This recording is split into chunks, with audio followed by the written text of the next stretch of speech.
Welcome back to Movie Rewind. Today I will tell you about an action, crime, biography movie from 2013 titled Pain and Gain. Spoilers ahead, watch out, and take care. Miami, Florida. Daniel Lugo is an energetic personal trainer seeking to make a name for himself in the industry. A lifelong schemer, he was recently released from prison after pleading guilty to fraud, but never lost his ambition. He is hired by Sun Gym owner John Meese after promising to triple the membership base within 3 months, while also marketing to a younger demographic. Inspired by motivational speaker Johnny Woo, Daniel strives to become a doer and makes good on his promise, tripling Sun Gym's membership in just 3 weeks. He's promoted to fitness coordinator and the gym becomes a Miami hotspot. While working at Sun Gym, Daniel befriends one of the trainers, Adrian Doorbal. With Daniel's assistance, and the abuse of anabolic steroids, Adrian transforms his physique and works towards becoming a professional bodybuilder. The performance-enhancing drugs also render him impotent, forcing him to see a urologist. Daniel then takes on a new client, Sun Gym member Victor Kershaw. Born in Colombia, Victor is now a successful entrepreneur, who often spends his sessions talking about his various business ventures. Despite being genuinely unlikable and potentially even corrupt, Victor's wealth motivates Daniel to want the same. He begins brainstorming and meets another gym member, Paul Doyle. Fresh out of Attica State Penitentiary, Paul moved to Miami after turning to religion and kicking his cocaine habit. Daniel comes up with a plan to kidnap his client Victor, then force him to sign over his assets. He shares his idea with Adrian and Paul, and Adrian quickly gets on board. Paul is initially reluctant to revert back to that lifestyle, given his newfound faith, but changes his mind after an incident with his priest. That night, they all go out to a strip club where Daniel meets one of the dancers, Serena. A Romanian immigrant and former beauty queen, Daniel tells her that they're shooting a music video and want her to star in it. Daniel continues mapping out their plan and takes them to a local gun shop to pick up supplies. Despite all their calculations, the group botches several attempts to kidnap Victor. They eventually corner him in the parking lot of his deli and abduct him while wearing ninja masks. He is incapacitated with a taser and driven to a warehouse that he owns, where they plan to hold him and extort him for his assets. Daniel disguises his voice and tapes over Victor's eyes, but it proves to be futile as Victor identifies him from his distinctive cologne. Over a several-day period, using various means of coercion, Victor is forced to sign over his estate, and contact friends and family to explain his whereabouts. Daniel then convinces John to notarize the transfer documents by investing a portion of the money back into the gym. Since he has been identified, Daniel determines that he can no longer let Victor go. He comes up with another plan to force-feed Victor alcohol and crash his car into a wall, thereby making it look like an accident. Victor is taken to a construction site and the accelerator pedal forced down, but Adrian buckles him into the seat and he survives the crash. Daniel then douses the car in gasoline and lights it on fire, which also proves unsuccessful, so they run him over repeatedly and leave him for dead. They then use the money to launch their swanky lifestyle. Daniel moves into Victor's mansion and drives his Lamborghini. Adrian marries his nurse, Robin, and they buy a house. And Paul goes back to his coke habit and spends frivolously on Serena, who he is now dating. Meanwhile, Victor was found at the construction site and wakes up in the hospital, alive but badly injured. He contacts the police, however, between his outlandish story and elevated blood alcohol level, they are highly skeptical. Victor then contacts Ed Dubois, a retired private investigator that he found in an old phone book. The gang sees a newspaper article and discovers that Victor was found alive, so they go to the hospital to finish the job. Daniel locates his room, but Victor already checked himself out on Ed's recommendation.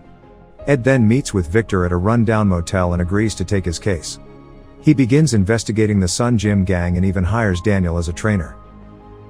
In the meantime, Paul and Serena continue spending recklessly until he is completely broke. Unable to kick his habit, Paul decides to heist an armored cash pickup and waits outside a retail location for the guard. He ambushes him with a golf club and grabs the currency bags as the nearby guards pursue on foot. A chase ensues and Paul ducks into a nearby hair salon, but the bags contain dye packs which explode in his face and the guards then see him inside.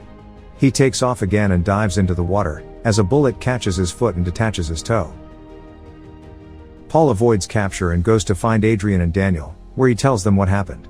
Adrian then says that he is also running out of money after paying for the house and wedding, and Paul proposes they conduct another kidnapping. The target, Frank Griga, is a regular at Serena's strip club and runs a network of erotic phone services. The gang poses as a technology startup looking for investors and makes an initial presentation at Frank's house. The meeting goes well, and Frank says he is interested. He and his wife, Christina, accept an invite to Adrian's house to finalize the deal. The follow-up meeting goes awry when Frank hesitates, uncertain about Daniel's ability to deliver. Daniel gets frustrated and Frank then attacks his character, calling Daniel an amateur and backing out of the deal completely. A fight breaks out and Daniel knocks Frank to the ground, but accidentally knocks a barbell onto his head, killing him instantly. Christina hears the noise and barges in, finding Frank's dead body. She begins screaming and Adrian sedates her with a horse tranquilizer. Daniel and Paul obtain the safe code from Christina before she passes out. They leave her with Adrian and go to Frank's house to look for the safe, which they find inside the armoire. Daniel tries the combination but it doesn't seem to work, so he calls Adrian to confirm the numbers. At this point, the sedative wears off and Christina begins walking around. Adrian tackles her and gives her another injection, but the second dose stops her breathing and she dies in Adrian's bathroom. With Robin due home any minute, they scramble to clean up Adrian's house and move the bodies to another location. After a quick trip to the hardware store, Adrian and Daniel work on disposing of the two bodies while Paul powders his nose. The bodies are dismembered, and the identifying body parts separated and set aside. Daniel leaves the victim's hands with Paul, telling him to burn the fingerprints off, while he and Adrian load the rest of the bodies into barrels and drop them in a lake. The police are notified of Frank and Christina's disappearances, and with Ed's assistance, obtain arrest warrants for the suspects. Paul finds his faith again and is arrested at the church. Adrian is found at home, where both he and Robin are taken into custody. And John is apprehended hosting an event at the gym. Daniel sees the raid coming and eludes capture, making his way to the dock on foot where he escapes in John's speedboat. Victor suggests that he is heading for the Bahamas, where Daniel knows he keeps a hidden bank account. Ed obtains a court order and arrives at the bank just as Daniel is finishing up in the vault. He runs out of the bank, but Ed sees him from a window upstairs and shoots Daniel in the leg. Victor spots Daniel escaping, so he drives him up onto the hood of the car and plunges into a building, where Daniel is apprehended by the local authorities. He is then returned to the United States to stand trial with the others. Robin divorces Adrian the night prior to the trial, thereby allowing her to break spousal privilege and testify against him. The evidence was largely circumstantial, as the bodies were impossible to identify and there were no fingerprints. Christina was identified using the manufacturer's serial number from her breast implants. Paul Doyle testifies against Daniel and is sentenced to 15 years. He ends up serving only 7 and is currently free. Daniel Lugo is sentenced to death and currently sits on death row in Florida. Adrian Doorbal receives a death sentence, which was overturned in 2017 due to changes in capital punishment law.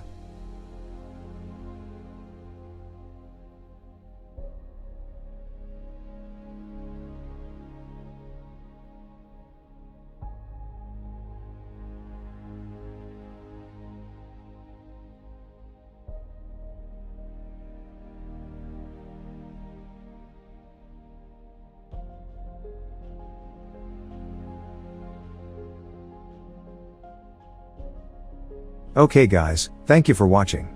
Please leave a like on the video, and subscribe to see more.